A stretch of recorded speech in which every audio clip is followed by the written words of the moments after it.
안녕하십니까. 수도권 투데이 유석현입니다.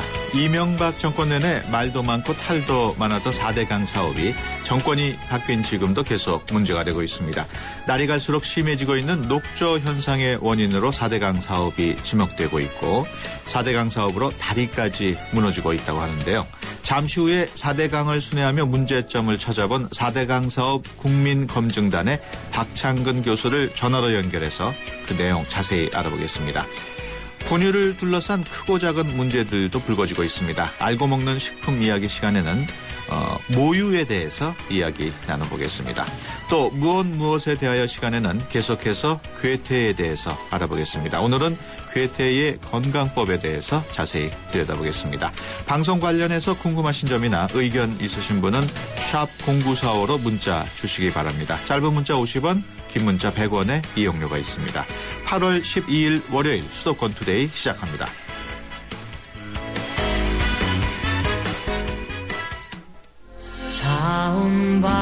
안녕하세요. 파페라 테너 임형주입니다. 제가 해외 공연 많이 다니는 거 아시죠? 해외에 나갈 때마다 저는 팟캐스트에서 YTN을 검색해서 다시 듣기도 하고 스마트폰으로도 실시간 YTN FM을 청취합니다. 전 세계 어디서나 YTN FM 수도권 투데이 꼭 기억해주세요. 파페라 테너 임형주도 YTN FM 수도권 투데이입니다.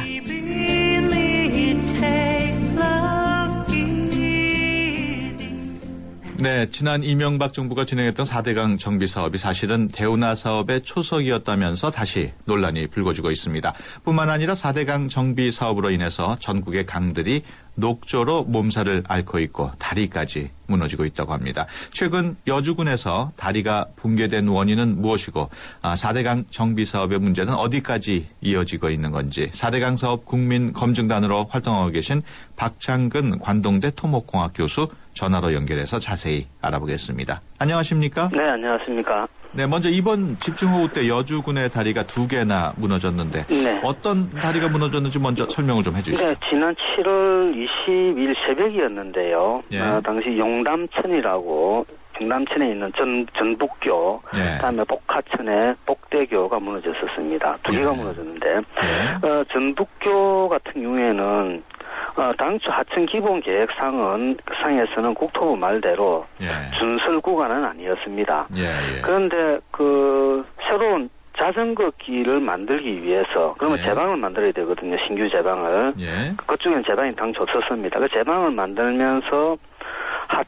지류하고 본류에 만나는데 보통 모래들이 많이 쌓여 있거든요. 그 예. 모래를 퍼내서 다시 준설해서 자전거 도로를 만들게 됩니다. 그러니까 결국은 준설 구간은 아니었지만은 4대강 사업 자전거 도로를 만들기 위해서 준설한 형태가 되어버린 거죠. 네. 그러다 보니까 역행 침식에 의해서 교량이 붕괴됐고 복대교 같은 경우에는 당초 저희들이 현장에 갔을 때는 상하류에 각각 하고 교량이 3개가 있었는데, 그러니까 네. 복대 무너진 교량 상하류에 하나가 있었는데, 그래서 이게 역행 침식인지 아닌지 저희들도 많이 고민을 했었습니다. 그런데 네. 주민들 얘기를 들어보니까 그 하류 지역에 있는 교량이 2011년도에 무너졌다 하더라고요. 예. 그러니까 그게 이번에 2개가 무너진 꼴이 됐는데, 그러니까 그것도 지금 현재 저희들은 역행 침식으로 예. 복하천에서 교량이 2개 무너진 걸로 예. 파악하고 있습니다. 그 다리가 웬만하면 무너지지 않는 걸로 알고 있습니다만 한 달 사이에 그러면 다리가 2개나 무너진 셈이군요. 그렇습니다. 보통 우리가 교량이 콘크리트로 만들기 때문에 예. 그 물이 넘쳐 흐르더라도 예. 난간은 자주 부서집니다. 예. 그렇지만 교량이 유실되는 사례는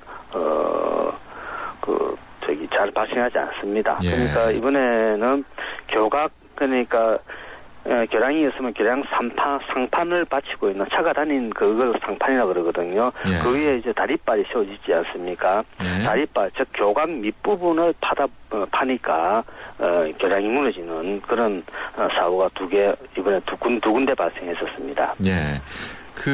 우선 원인이 좀 궁금하고, 이번 집중호우가 그만큼 많이 내렸기 때문에 또 발생했다고도 볼 수 있습니까? 일단은 비가 온 것은 사실이고, 비가 네. 왔기 때문에 이런 현상이 발생을 했는데, 예. 그러면은 이게 4대양 사업과 관련이 있느냐 없느냐, 이게 또 문제가 되지 않겠습니까? 예. 그래서 저희들은 일단 전북교는 저희들이 항공사진이라든지 주민들의 증언을 가지고도 충분히 역행 침식에 의한 피해라고 확인을 했고, 예.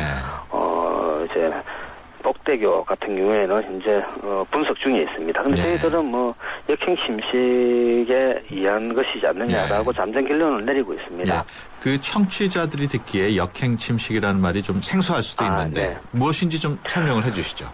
보통 우리가 본류와 지류가 있으면 만나지 않습니까? 예. 그러면 아주 그건 자연스럽게 만나게 되는데, 예. 본류를 예를 들어서 6m 파버리면은 예. 본류와 지류 간에 단차가 생기죠. 그렇죠. 그러면 물이 지류에서 본류로 흘러내려가면 이게 폭포 형태가 되잖아요. 예. 그러면 거기서 모래를 계속 파내갑니다. 예. 그래서 이것이 이제 지류를 거꾸로 역행해서 예. 침식이 발생한다 해서 역행 침식입니다. 그렇군요.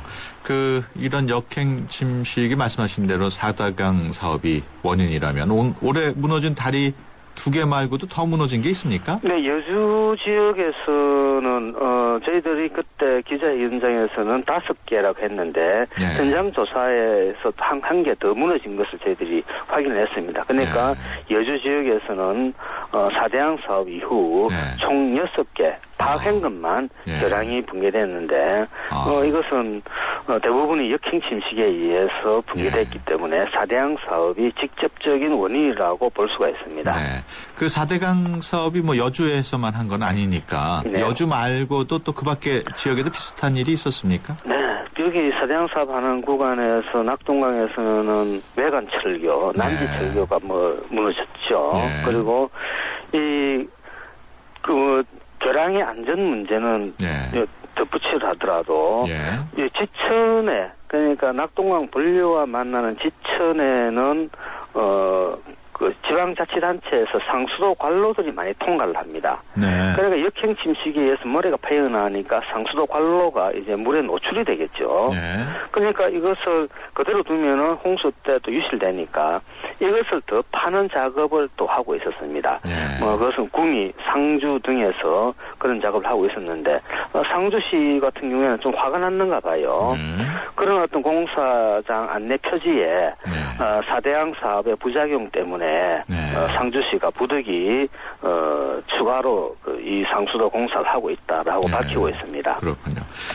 최근 윤석규 환경부 장관이 낙동강 녹조와 관련해서 예방 조치를 하지 말고 그대로 내버려둬라 이렇게 얘기하면서 논란이 되기도 했는데 네. 녹조 상황은 어떻습니까? 지금 심각한 수준입니다. 지금 또 점점 더 더워지지 않습니까? 점점 더 이제 녹조가 심해지는데 저희들이 조사를 한 바로는 이 녹조가 경남 구간을 넘어 여기 경북 외관, 경북의 아주 핵심은 중심부죠. 거기까지 발생을 했고 구미 바로 직전까지 발생했더라고요. 그 현장에 가보면은 초록색 물감을 그냥 하천에 뿌리 넣은 듯합니다. 그리고 가까이 가서 냄새를 맡아보면은 썩은 냄새가 나거든요. 그 문제는 이 녹조에는 시스티스라는 녹조가 많이 포함되어 있는데 거기는 독성 물질인 마이크로시스틴이라는 물질을 배출하게 됩니다. 물론 우리가 고도 정수 처리를 하게 되면은 먹는 물을 만들 수 있지만은 그렇더라도 고도 정수를 하더라도 이렇게 수질이 안 좋으면은 응시제 등 화학약품을 많이 쓸 수밖에 없거든요. 그렇게 되면은 물의 맛이 떨어지고 그리고 이런 이 약품의 잔류물들이 남아서 수돗물의 어떤 음용수의 어떤 질이 문제가 될 수가 있다고도 우리가 판단해 올 수가 있습니다. 그 조사 과정에서 녹조를 둘러싸고 수자원공사하고도 설전 요구한 걸로 알고 있는데 어떻습니까? 설전도 여러 가지가 있었죠. 저희들이 설전을 한두 번 한 게 아니고. 그런데 이번에 합천부에서 파이핑 현상으로 물이 줄줄 새는 것을 철판을 가려놨더라고요. 그래서 수자원공사 제가 이 내부의 어떤 자료를 보니까 수자원공사가 직원들에게 누가 물으면은 어떻게 대답하라고 자체 교육을 시키고 있다는 저희 확인을 했거든요. 그러니까 이때까지 수자원공사가 4대강 사업을 물론 국토부도 마찬가지입니다만 그 당시 환경부도 마찬가지였죠. 현장 조사를 가면은 이렇게 조직적으로 변명하는 것이 꾸준히 해왔다는 거죠. 그렇군요. 그래서 그런 것들은 바람직하지 못한 상황입니다. 여쭤볼 질문들은 많이 있는데 시간 관계상 끝으로 한 가지만 더 여쭤보겠습니다. 4대강 사업으로 인해서 이미 되돌릴 수 없는 상황이 아닌가 하는 우려도 되는데 원상 복구가 가능하겠습니까? 물론 4대강 사업 전으로 돌아간다는 것은 불가능합니다. 그렇지만 우리가 의지가 있다면은 예전의 모습과 가까운 복원이 가능하거든요. 그러기 위해서 하나의 원칙이 필요합니다. 강은 흘러야 된다. 라는 어떤 우리가 원칙을 가지고 진짜 접근을 하게 되면은 좀 더 나은 강의 환경을 만들 수 있다고 봅니다. 지금까지 4대강 사업 국민검증단으로 활동하고 계신 박창근 관동대 토목공학 교수였습니다. 오늘 말씀 고맙습니다. 네, 감사합니다.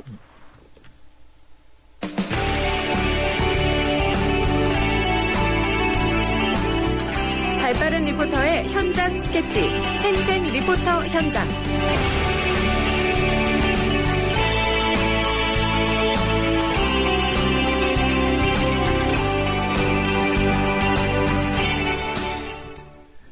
네, 수도권의 다양한 소식을 만나보는 생생 리포터 현장입니다. 오늘은 진소정 리포터와 함께합니다. 안녕하십니까? 안녕하세요. 네, 오늘은 어떤 소식 전해주실 건가요? 네, 요즘 심야 시간에 택시 잡기가 만만치 않습니다. 바로 승차 거부 문제 때문인데요. 승차 거부를 당하셨을 경우에는 120 다산 콜센터에 택시 불편 신고를 하실 수 있습니다. 이제까지는 정확한 차량 번호 6자리와 위반 일시, 위반 장소까지 말씀을 하셔야 했는데 이번 택시 교통 민원 개선으로 이 절차가 간편해졌다고 해요. 서울시 교통지도과 남병윤 팀장의 설명 들어보시죠. 막 12시에 짧은 데 그러면 안 가고 막 그러거든요. 역에서 집까지 가는데 있잖아요. 신고한 적은 없습니다. 그러니까 본인이 가려고 하는 목적지나 방향이랑 달았을 경우에는 시청 거부를 몇 번 하시더라고요. 지역이 좀 다를 경우에는 그냥 내리긴 하는데 웬만한 경우에는 몇 번 더 말을 하긴 하는데 뭐 불편한 거 좀 싫어가지고 그냥 내려버리는 경우가 많은 것 같아요. 신고한 적은 없어요. 나 승차 거부를 당한 거는 12시부터 1시 그때 술을 먹고 좀 늦게 귀가할 때인데 막상 택시를 타려니까 승차 거부를 좀 많이 하더라. 승차 거부가 낮에는 거의 발생이 되지 않는다고 보고 이 심야 시간대에는 엄청 많이 있지 않을까 이렇게 승차 거부를 당했다고 신고를 해본 적은 없죠. 저는 지금까지는 이제 끝번호까지 한 7자리를 다 외워서 신고를 했어야 되는데 법인 택시인 경우에는 좌측이나 후면에 보시면은 택시 회사명과 고유 번호가 있습니다. 3자리. 그 번호라든가 아니면 택시 회사명과 끝번호 4자리만 신고하시면은 저희가 그 차를 추적할 수 있기 때문에 간편 신고로 바꿨습니다. 전체 번호를 외우지 않아도 될 수 있고 내리자마자 바로 출발해버리기 때문에 인식이 힘든데 단축 번호는 금방 눈에 들어오기 때문에 신고도 간편해질 것 같습니다. 네, 다시 설명을 드리자면요. 앞으로는 차량 측면에 있는 운수 회사명과 고유번호 3자리 또는 차량 뒷번호 4자리만 아시면 신고를 하실 수 있습니다. 네, 시민들이 많이 이용하셔가지고 불법적인 승차 거부가 사라져야 할 것 같습니다. 네, 그렇습니다. 그런데 불법적인 승차 거부도 문제지만 이 중에 허위 오인 신고가 많아서 택시기사분들이 영업손실 등의 피해를 입고 있다고 합니다. 그래서 시민분들도 택시기사 대응이 이게 승차 거부인지 아닌지 정확히 아시는 게 중요한데요. 일단 시민분들이 가장 많이 겪어보셨을 사례가 다른 도시 같은 사업 외 구역으로 가는 경우입니다. 택시기사가 자신의 사업구역 밖으로 운행할 것을 거부하더라도 그것은 승차 거부라고 보기가 어렵습니다. 네. 그렇다면은 만약에 서울 차량이 서울에서 일산 또는 분당으로 가지 않겠다고 승차 거부하는 거는 승차 거부가 아니군요. 네, 그렇습니다. 이런 부분들을 잘 모르고 하시는 오인 신고들로 택시 운전자분들이 고충이 많다는데요. 서울시 남병윤 팀장과 서울 개인택시 협동조합 이정훈 이사의 얘기 들어봤습니다. 저희가 GPS를 활용해가지고 그 차량이 운행했는지를 확인을 하게 되는데 신고 날짜와 신고 시간에 전혀 그 시간에 운행하지 않은 어떤 때는 일요일인데 휴무인 경우에도 신고가 들어오는 경우가 있었습니다. 네. 차량 번호가 너무 길기 때문에 밤에 한꺼번에 이제 인지가 곤란해서 한 5분 뒤에 신고하더라도 그 번호를 다 외울 수 없기 때문에 허위 신고 나오는 것 같습니다. 네. 기사분들이 신고를 당하게 되면 일단 자치구나 시청을 방문해야 하기 때문에 경제적으로 시간적으로 많은 피해를 입게 되는 건 사실입니다. 또 이제 여러 가지 입증을 하기 위해서는 사무실에 들린다든가 여러 가지 시간적인 제약을 많이 받게 되는 거죠. 네. 그분이 서울에서 타는 신사동에서 분당을 가시는 분인데 그건 합법적으로 승차 거부를 할 수 있는 부분이거든요. 그러니까 이제 서울시계 밖을 떠나니까는 분당 간다 해서 승차 거부를 당했는데 신고할 때는 양재역으로 간다고 이런 식으로 신고를 해버린다고요. 그거는 이제 승차 거부가 되거든요. 그건 증거도 없는 상황이고 둘만이 아는 상황이잖아요. 그러면 진짜 그때는 가야 된다고요. 정황만 있는 부분이기 때문에 확실한 증거가 없기 때문에 무혐의 처리될 확률은 높지만은 그 기사님 그걸로 인해서 와서 진술서도 써야 되고 어떤 정신적 피해를 입는 부분이죠. 보통 170만 원 정도 번다고요. 순수입이 한 150에서 170 버는데 그 하루 이틀 안 나가면은 20만 원이 빠지니까는 그 사람들한테 상당한 타격이라고요. 네, 이렇게 서울 택시기사가 서울에서 분당까지 운행을 안 한다고 했는데 기분이 상한 승객분이 양재까지 가는 거를 승차 거부 당했다고 허위 신고를 한 적도 있었습니다. 네, 기분이 상해서 감정적으로 신고하기도 하고 승차 거부인지 아닌지 잘 모르고 신고할 수도 있군요. 네, 그렇습니다. 택시기사분들의 고충 계속해서 들어보시죠.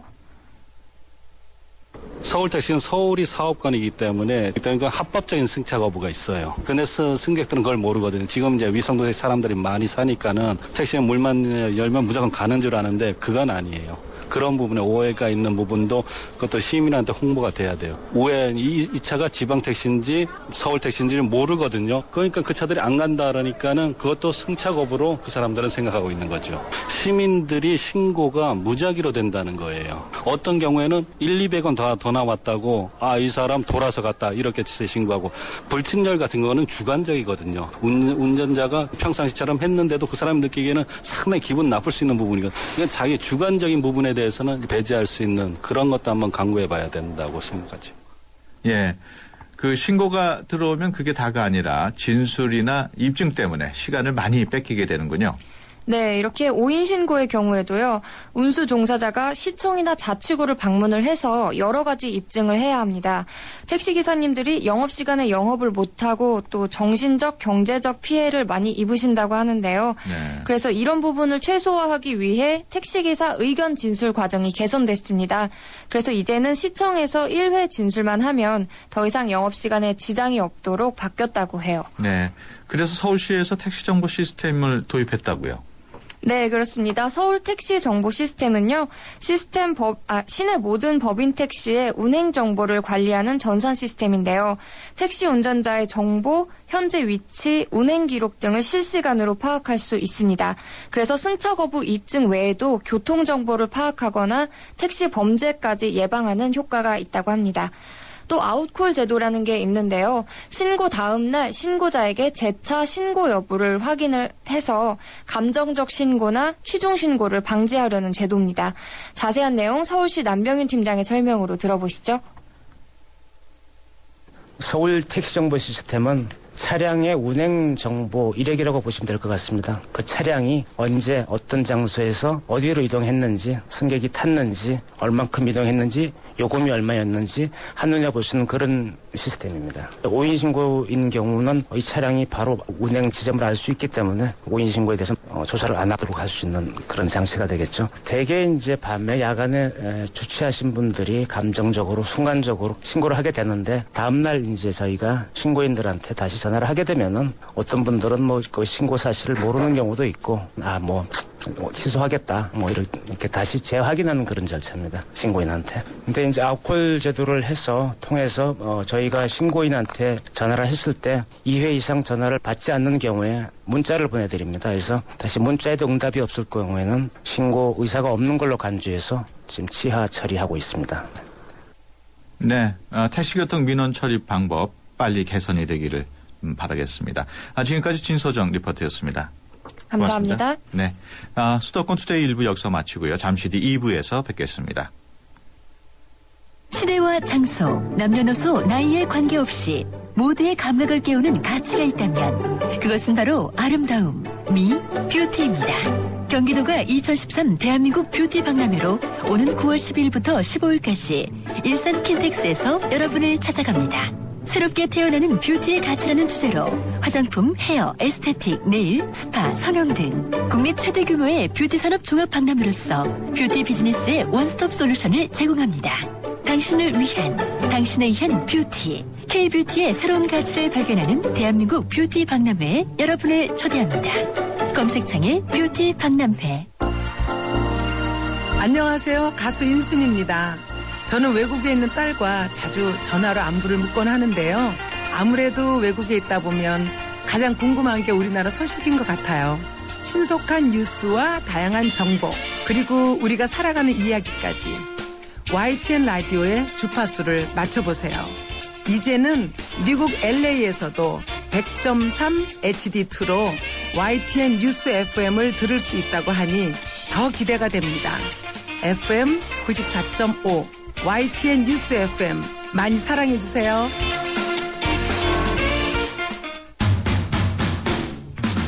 어제보다 더 아름답고 힘찬 오늘을 살아봐요. 그때와 함께 지금 열어가는 수도권 투데이. 네, 수도권 투데이 2부 시작하겠습니다. 오늘 알고 먹는 식품 이야기 시간에는 내 아이가 안심하고 먹을 수 있는 가장 완벽한 음식, 모유에 대해서 자세히 알아보겠습니다.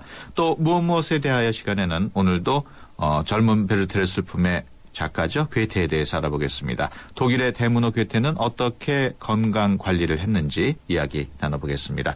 방송 관련해서 의견 주신 분들은 샵 0945번으로 문자 주시거나 02-771국에 0945번으로 전화 주시면 됩니다. 짧은 문자 50원, 긴 문자 100원의 정보 이용료가 있습니다. 수도권 투데이 2부 뉴스 브리핑으로 시작합니다. 박형주 아나운서 전해주세요.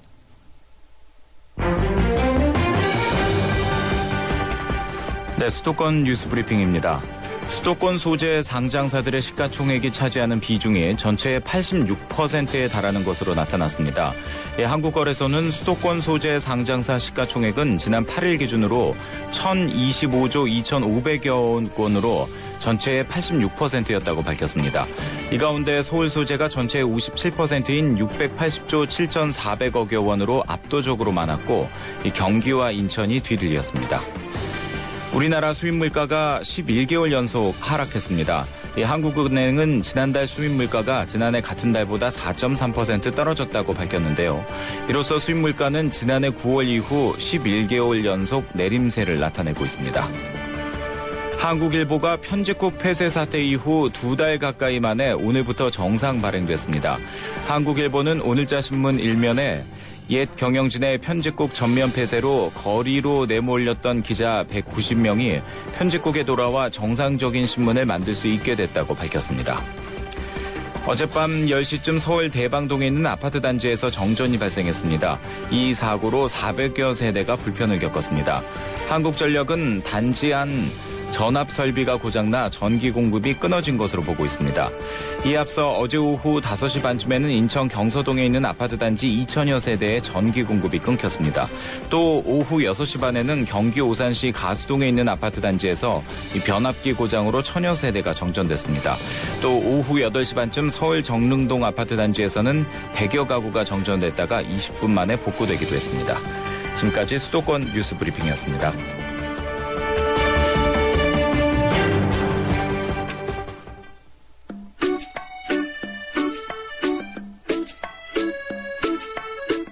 알고 먹어야 보약. 알고 먹는 식품 이야기. 네, 평소 무심코 먹게 되는 식품에 대해서 자세히 알아보는 알고 먹는 식품 이야기 시간입니다. 내 아기에게만큼은 좋은 것만 먹이고 싶은 게 어머니의 마음이지만 최근 분유를 둘러싼 여러 가지 잡음들이 불거져 나오면서 어머니들의 한숨이 늘고 있습니다. 그래서 오늘은 모유를 건강하게 먹이는 방법에 대해서 알아보겠습니다. 박태균 중앙일보 식품의학 전문기자 전화로 연결돼 있습니다. 안녕하십니까? 네, 안녕하십니까? 네, 먼저 이게 우리나라 얘기는 아닙니다만은 중국의 경우에 그 멜라닌 분유에 의해서 박테리아 분유 뭐 이런 파동 때문에 소비자들의 불신이 높아지고 있는데 모유 판매가 늘어나고 있다고요? 예, 중국의 온라인 사이트에서는 그 모유라고 치고 검색을 하면 중국 각지에서 모유를 판매하는 이들이 그 냉동한 모유 사진과 함께 자신의 연락처를 남긴 것을 확인할 수가 있는데요. 판매자들은 자신이 질병이 없다 이렇게 강조를 하고 있습니다. 모유 가격이 좀 궁금하시죠? 대개 한 200ml 그러면 약 우유 한 팩 정도 되는데요. 이게 가격이 3,600원에서 5,500원 정도에 거래된다고 합니다. 이 같은 이제 모유 판매는 분유에 대한 어떤 중국 소비자들의 높은 불신 때문으로 여겨지는데요. 중국은 지난 2008년 그 멜라민 분유 파동으로 그 어린이 아이 5명이 숨지고요. 7명이 숨지고 5만 4천여 명이 피해를 입었습니다. 또 얼마 전에는 박테리아에 오염된 그 뉴질랜드산 원료가 함유된 분유가 유통됐다는 사실이 중국 정부가 공식 확인하면서 소비자의 불안이 더 커졌다고 볼 수 있습니다. 중국의 부모들은 중국산 분유에 대해서 불안감이 있는 것 같은데 어디에서 분유를 사게 됩니까? 예, 한국산 분유도 덩달아 인기가 좋아졌다고 얘기를 듣고 있고요.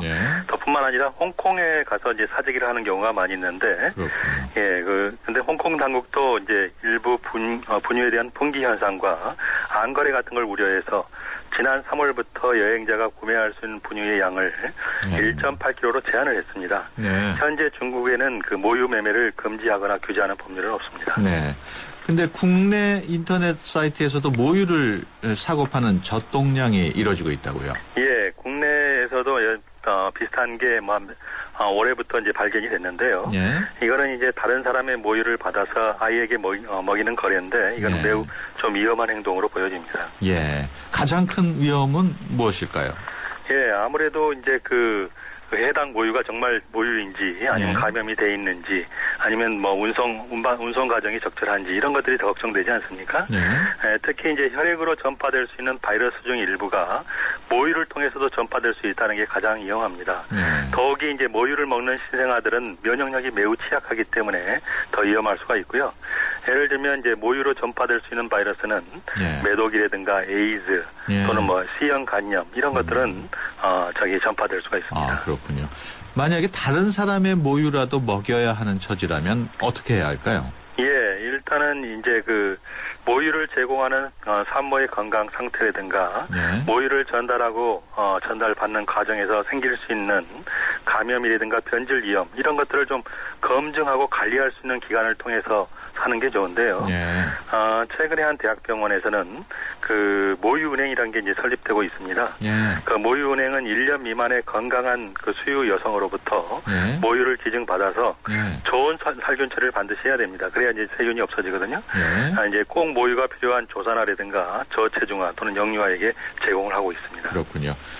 그렇다면 모유는 과연 아기에게 어떤 음식일까요? 예, 모유는 아기들의 정말 주식이죠. 그리고 이제 성장 등 모든 변화를 이끄는 그런 원동력이라고 볼 수가 있습니다. 또 모유에는 그 면역 성분들이 아주 풍부하게 들어있어 아기를 이제 감염으로부터 보호하게 됩니다. 위라든가 장 기능이 약한 아기라도 모유의 영양소만은 거뜬히 소화 흡수를 시킬 수가 있는데요. 그 모유를 먹는 아기의 알레르기라든가 아토피성 피부염 발생률이 가장 낮은 것은 이런 이유 때문에 그렇습니다. 그 알레르기라든가 아토피가 걱정이 되면 적어도 출산한 다음에 6개월 이상 모유를 먹이라 이렇게 이제 권장하기도 하는데요.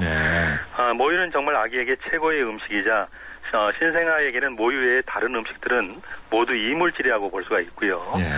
세계보건기구는 출생한 다음에 2년은 가급적 모유를 먹이라 이렇게 추천을 하고 있습니다. 그렇군요. 그 모유에는 아주 이로운 물질인 유당이 들어있다고요? 예, 그 모유의 100ml당 그 유당 함량은 한 7.3g으로서 우유라든가 산양유보다 훨씬 좀 많습니다. 이 유당이 하는 역할은 아기의 에너지원이면서 두뇌 발달, 또 골격 성장, 또는 장을 좀 깨끗하게 해주는 정장작용 이런 여러 가지 효과를 나타내고요. 모유의 지방 함량은 한 3.5g으로서 우유하고 좀 비슷합니다. 근데 만약에 이제 아기에게 모유를 먹이면서 지방이 좀 많다 이렇게 걱정하시는 분들이 있으면 이건 기우입니다. 그 이유는 그 모유의 지방은 DHA 같이 아기의 건강에 유익한 지방으로 구성이 되어 있습니다.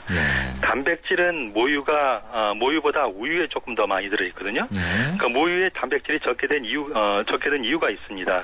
그 단백질은 아무래도 내보내는데 신장에 부담이 주기 때문에 아기의 신장에 부담을 주지 않으려는 어떤 조물주의 비례라고 보여집니다. 그렇군요. 열량은 흰 우유하고 비슷한 100ml 한 60칼로리 정도입니다. 하지만 또 모든 아기들이 모유를 먹을 수 있는 건 아니지 않습니까? 예, 우리나라 아기들의 어떤 절반 이상이 분유, 다시 말해서 조제 분유를 먹고 자라는데요. 특히 이제 직장 생활을 하거나 몸이 허약하거나 젖이 좀 부족한 엄마들은 분유 의존도가 높게 되는데 모유를 먹이는 것이 아기와 엄마의 건강에 이롭다는 사실은 옛날 고문원에도 나와 있습니다. 동의보감에 보니까요. 모유가 오장을 보하고 오래 살게 한다 이런 말도 나와 있습니다. 그 질문은 많이 하고 싶습니다만 시간이 짧아가지고 끝으로 그 신생아에게 모유를 몇 번 먹이는 게 좋을지 짧게 설명을 해주시죠. 신생아에게는 하루에 보통 8번에서 12번, 우리는 보통 3끼 먹는데 훨씬 많이 먹죠. 그렇군요. 그리고 한 번에 10분에서 15분 정도 젖을 먹이는 게 좋습니다. 아기가 스스로 젖 먹는 스케줄을 짜도록 기회를 주면 연령이 좀 높아질수록 젖 먹는 간격이 자연적으로 길어지고 한 번에 먹는 시간도 짧아지게 됩니다. 그렇군요. 네, 지금까지 중앙일보 박태균 기자와 함께했습니다. 오늘 말씀 고맙습니다. 네, 고맙습니다.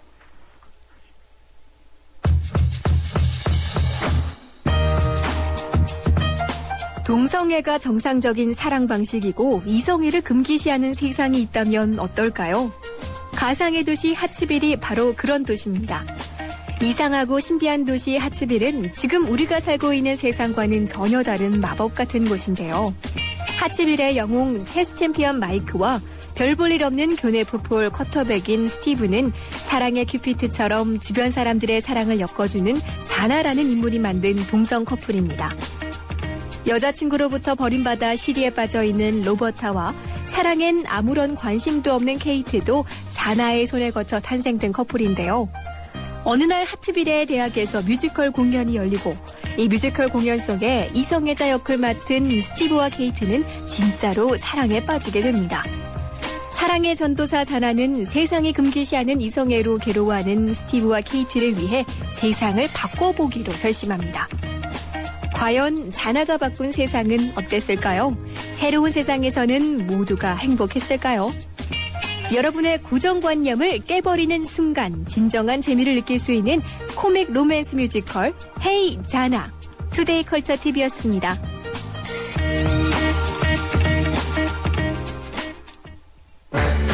아하, 이것이 궁금하세요? 무엇에 대하여에서 여러분의 궁금증을 풀어드립니다. 지금 궁금하신 게 있으시면 바로 알려주세요. 샵 0945번 50원의 유료 문자나 서울 전화 02-771-0945번으로 문의하실 수 있습니다. 지금 바로 알려드립니다. 네, 무엇에 대하여 지난주에 이어 이번 주에도 괴테와 평생 현역으로 살아간다는 것에 대해서 이야기 나눠보겠습니다. 오늘은 주로 괴테의 건강관리법에 대해서 알아보겠습니다. 오늘도 괴테를 소개해 주실 김정원 작가 나오셨습니다. 안녕하십니까? 네, 안녕하세요. 네, 괴테가 살던 시기는 18세기인데 80세가 넘도록 건강을 유지한 만큼 자신만의 건강법이 있을 것 같은데 어떻습니까? 네, 그렇죠. 괴테는 1749년에 태어나서 83살까지 장수를 누렸는데요. 네. 괴테는 최대한 어떻게 살려고 했냐면 요즘에 좀 놀이터에 가면 공원에 가면 굉장히 많은 게 날아다니잖아요. 비둘기 같은 게 거의 사람으로 진화할 것처럼 날아다니는데 무섭게. 근데 비둘기 대부분이 우리가 주는 그 과자나 빵 이런 것들 때문에 거의 성인병에 걸려 있어요. 비둘기가. 그렇군요. 예. 그래서 괴테는 어떻게 얘기를 했냐면 자연과 멀어지면 질병에 가까워진다. 이렇게 얘기를 했습니다. 그래서 괴테는 83년 동안 내내 최대한 자연과 가까워지기 위해서 방법을 찾아냈고 그것을 일생을 자신의 그 방법으로 식사를 하면서 살았습니다. 그렇군요. 네. 그렇게 건강을 중요하게 생각을 했다면 괴테만의 생활 수칙 같은 게 있었을 것 같은데 어떻습니까? 예, 괴테의 제자 에커만이라고 있는데 에커만이 자신의 책에 이렇게 말했어요. 괴테를 어떤 지구의 회화도 그의 형체만 포착할 수 있을 뿐 생생한 그의 진면목은 결코 재현해내지 못할 것이다. 네. 서강빛에 물든 웅장한 몬테루사 산과 몽블랑 산의 모습을 그림으로는 완전히 담아낼 수 없듯이 말이다. 이렇게 네. 괴테의 그 엄청난 빛나는 형상을 묘사했는데 예. 그 이미지는 건강한 그 자체였어요. 근데 예. 괴테가 행복한 생활의 조건으로 다음 6가지를 꽂았는데 첫 번째 즐겁게 일할 수 있을 정도의 건강, 네. 두 번째 기본적인 생활 조건을 충족시킬 만한 경제적 여유, 예. 그다음 어려움을 이겨낼 수 있을 만한 힘, 그리고 네. 좋은 결과가 나올 때까지 노력하는 인내력, 네. 이웃을 돕는 자비심, 마지막으로 장래에 대한 불안을 이겨낼 만한 희망인데 예. 그러니까 첫 번째 꽂은 게 건강이잖아요. 꼽은 예. 게 괴테는 만약 우리가 건강하다면 우리가 하는 일 모든 것을 기쁘게 할 수 있다 이렇게 생각을 했어요. 그래서 예. 결국 건강은 가장 행복의 본질을 생각했고 그 안에 긍정의 사랑과 마음 그리고 희망과 자제력이 필요하다고 생각했습니다. 예, 그 6가지 내용을 쭉 보니까 현대인한테도 적용이 되는 것 네, 같습니다. 그렇죠. 네. 괴테가 이것을 어떻게 실천을 했는지도 궁금한데. 일단 예. 뭐 또 직장인을 비유하면 직장인들이 보통 월급을 받은 만큼 일한다 이렇게 얘기를 하잖아요. 예, 근데 예. 그게 그래서 발전이 없는 것 같아요. 어떻게든 예. 좀 목적을 바꿔가지고 내가 원하는 일을 내가 하고 싶으니까 한다. 예. 나를 위해서 한다. 그럼 좋을 것 같아요. 생각해보면 예. 우리가 밥을 먹을 때 누가 돈 줘서 먹는 게 아니잖아요. 그렇죠. 내가 건강하게 해서 내가 좋으니까 먹는 거잖아요. 그것도 네. 마찬가지로 목적의식을 바꿔서 일단 생각을 하고 괴테는 이렇게 얘기를 했어요. 노력을 네. 적게 하면서 많은 것을 얻으려는 곳에 한숨이 숨어 있다. 네. 그럼 괴테는 정말 엄청나게 노력을 했어요. 건강을 얻기 위해서 그냥 선천적으로 건강해진 게 아니고 괴테는 네. 굉장히 어렸을 때부터 병약했는데 자신의 네. 방법으로 건강해진 거죠. 네. 그래서 많은 사람들이 괴테가 산책하던 사색하던 길, 철학의 길이라고 있어요. 네. 여기를 그 관광객들이 많이 걷는데 관광객들 중간 걷다 포기를 해요. 왜냐하면 이게 보통 상상했던 건 평지 굉장히 아름다운 길을 상상하는데 그때가 맨날 걸었던 철학의 길은 산이에요. 산 등성이고 그냥 굽이 구져 있어가지고 거의 중간쯤 가다 포기하게 돼요. 그런 길을 괴테는 굉장히 즐거운 마음으로 하루에 몇 시간씩 걸었어요. 그렇게 목적 의식이 있던 거죠. 자기는 건강을 위해서 나를 위해서 걷는 거지. 그래서 결국 괴테가 사색도 하고 그는 위대한 철학가가 될 수 있던 거는 목적 의식이 건강이 있었기 때문에 나를 위한 마음이 있었기 때문에 결국 사색을 하게 된 거죠. 네, 그렇게 됐습니다. 그렇군요. 어떻게 보면은 뭐 매일매일 등산을 한 것 같은 생각이 듭니다. 네, 그래서 괴테는 6가지 수칙을 생활 속에 지켰어요. 첫 번째는 건강을 유지하기 위해서 게으름을 반드시 몰아내야 된다고 생각했어요. 그래서 우울증이란 게으름과 같다고 할 수 있다. 우리 인간은 천성적으로 게으름으로 기울어지기 쉽기 때문에 일단 마음을 가다듬고 분발하기만 하면 일은 잘 진척되고 활동통해서 기쁨을 찾아낼 수 있을 것입니다. 이렇게 얘기를 했고 두 번째, 자신의 체질을 연구해야 한다. 괴테는 어렸을 때 병원을 앓으면서 깨달은 게 있어요. 뭐 자기 사람마다 다 체질에 맞는 음식이 있다. 그래서 괴테는 그거를 자신에 맞는 음식이 무엇인지 먹고 깨달았죠. 세 번째는 체력은 정신력이다. 이건 아까 또 얘기했지만 뭐 사색하는 것도 뭐 철학의 길도 엄청나게 힘든 길을 걸었었고 괴테는 여행을 가서도 아침 6시에 일어나서 12시간 동안 걸어 다녔어요. 마차를 타지도 않고. 마차를 타는 거 굉장히 싫어했고. 네 번째, 일정한 생활을 해라. 괴테는 언제나 새벽 5시에 일어나서 자기 철저하게 하루를 관리했고 뭐 근데 이렇게 관리했습니다. 그리고 다섯 번째, 과일을 즐겨라. 그는 과일을 굉장히 좋아했는데 과일을 너무 좋아하는 나머지 제철에 어떤 게 좋고 어떤 과일이 어떤 지방에서 맛있다 이런 것까지 다 알 수 있을 정도였어요. 그리고 건강에 돈을 아끼지 마라. 괴테는 그 주위에 부자들이 있으면 이렇게 물어봤어요. 돈은 충분하지만 옥수수와 메밀만 먹는 사람들에게 이런 충고를 했어요. 대체 당신은 돈을 벌어서 뭘 하나? 당신은 대체 뭘 하는데 돈을 쓰나요? 당신의 안색이 안 좋은 이유는 그런 것들만 먹고 뭐 고기나 과일이나 몸에 좋은 음식을 먹지 않았기 때문이다. 그렇게 식사를 하면 불가피하게 뭐 내장들이 끈끈해지고 막히게 된다. 자신만의 의료 그 철학도 있었고 그리고 당신은 부유해 보이지만 사실은 가장 비참한 상태에 있는 것이다. 제대로 먹지 않았기 때문에 이런 자신의 그 생활 수칙이 있었습니다. 네. 그 괴테가 생활했던 그 당시에는 건강에 대한 정보가 지금만큼 많지는 않았을 것 같은데 그런 방법을 어떻게 고안을 해냈을까요? 괴테가 사실 그 프랑크푸르트의 그 대도시 출신이에요. 근데 괴테가 바이마르에 갔잖아요. 근데 왜 갈 이유가 없잖아요. 시골에 굳이 아무것도 없는 시골 구석에 왜 갔을까 생각해봤는데 제가 한참 생각해보다가 왜 갔을까 생각해봤는데 그때 당시 1770년 26살 때 유럽 저명인사 반연에 올랐던 괴테가 그 카를 아우구스트라는 대공의 초청을 받아서 바이마르에 도착했어요. 도착했는데 괴테는 그 바이마르 그 도착한 다음에 그 풍경을 보고 자신의 그 미래를 상상한 것 같아요. 여기서 내가 정원을 가꿔야 되겠다. 자기가 직접 채소를 가꾸고 직접 요리를 해 먹어야 되겠다는 생각을 한 것 같아요. 그래서 그거를 이렇게 포착한 그 대공이 괴테에게 이런 제안을 했어요. 자기가 정원이 따는 저택을 주겠다. 그러니까 괴테가 그거에 반해서 자기가 그 대도시에서 이렇게 지방에 온 거예요. 와서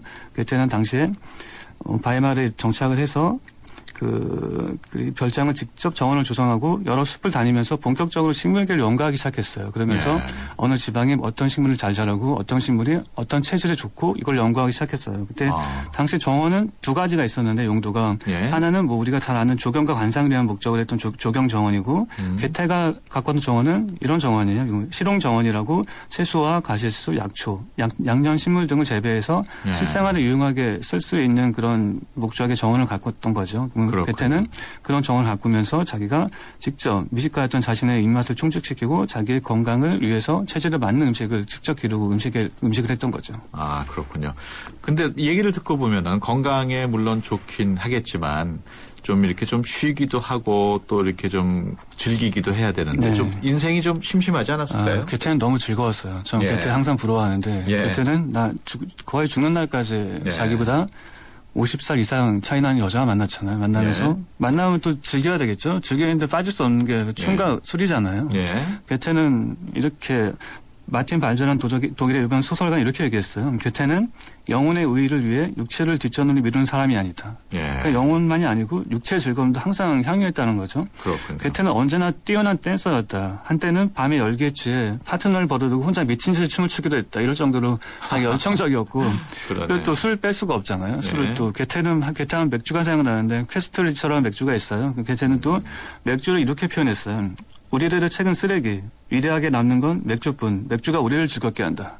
괴테 책으로 유명한 괴테가 책을 쓰레기라고 그러고 맥주를 이렇게 칭찬했어요. 그렇군요. 그래서 괴테는 사실 아플 때도 이렇게 친구가 이렇게 적은 게 있어요. 괴테가 아플 때 그를 관화하던 친구가 남긴 글에 이런 글이 적혀 있는데 그는 아무것도 먹지 않았다. 하지만 우리에겐 몇 병의 맥주가 있다. 그 맥주가 자기를 치유할 수 있다. 이런 생각한 건데 사실 근데 이게 전부가 아니고 중요한 건 자제력이죠. 괴테는 이렇게 먹으면서도 한 번도 술에 취한 적이 없어요. 왜냐하면 내일도 마셔야 되니까. 맨날 마셔야 되잖아요. 그래서 최고의 자제력이 최고의 건강법이다. 저는 이렇게 생각이 됩니다. 우리도 충분히 따라할 수 있을 것 같기도 한데 문제는 실천이겠죠. 어떻게 하면 실천할 수 있을까요? 그 괴테는 말년에 파우스트를 쓸 때 건강이 굉장히 안 좋았어요. 자주 피를 토했고 금방 죽을 사람처럼 굉장히 안색이 안 좋았는데 그러다 한 번 쓰러진 적이 있어요. 근데 그때 모두 놀랐죠. 가망이 없다. 이제 죽을 것이다 생각했는데 괴테가 60년 동안 집필하고 있는 파우스트를 탈구하기 전에는 절대 자기는 죽을 수 없다 이렇게 생각하고 짧고 굵게 강력한 목소리를 이렇게 외쳤어요. 이 세상에 너만이 할 수 있는 일이 남아있다면 죽음에게 외쳐라. 당장 물러나라고. 그 자신은 그렇게 말한 다음에 정말 기적처럼 일어나서 다시 파우스트를 탈구했어요. 그리고 난 다음에 탈구하고 죽었는데 아무튼 자기가 원하는 게 있으면 생각할 수 있으면 인간은 무엇이든 할 수 있다. 건강 역시 마찬가지로 내가 긍정적으로 내가 건강할 수 있다. 지금 아무리 기침이 나고 몸이 안 좋다고 하더라도 건강을 위해서 내가 좀 긍정적으로 생각할 수 있다면 뭐 뭐든지 이룰 수 있다고 생각이 듭니다. 다음 주 얘기도 잠깐 설명을 해 주시죠. 괴테가 엄청난 성취를 하기 위해서는 가장 신경을 많이 쓴 부분이 있는데 이게 바로 인간관계예요. 지금도 현대 사회도 마찬가지인데 그는 정말 남다른 대화법을 통해 인간관계를 잘 유지했습니다. 요즘에 뭐 한국에도 대화법 체계 굉장히 많은데 다음 시간은 괴테가 어떤 대화법을 통해 인간관계를 자기가 원하는 대로 이끌었는지 그걸 한번 알아보겠습니다. 아주 흥미있겠군요. 지금까지 김정원 작가였습니다. 오늘 말씀 고맙습니다. 감사합니다. 현대증권이기에 가능한 혜택. 스마트 에이블로 한 달에 한 번 스마트폰 주식 거래를 한다. 통신비를 받는다. 금융상품 거래를 한다. 평가 금액에 따라 통신비 혜택을 더 받는다. 2013년엔 쭉 모두 모아 통신비 이벤트. 자세한 내용은 홈페이지에 에이블 현대증권. 투자 손실에 유의하세요. 요정 씨, 어떤 보험 드셨어요? 전 MG 새마을금고보험이죠. 짝짝짝 발짝 행복한 보험. 짝짝짝 바짝 가까운 보험. 짝짝짝 깜짝 놀라운 보험. 한국인의 행복 단짝. 메이크 굿 MG 새마을금고보험. 남편은 누워 쉴 수 있는 휴가를, 아내는 로맨틱한 휴가를, 아이는 마음껏 뛰놀 수 있는 휴가를 원한다면 셋이 따로 가거나 셋이 몰디브로 가거나 어디에도 없던 휴가 몰디브에 있습니다.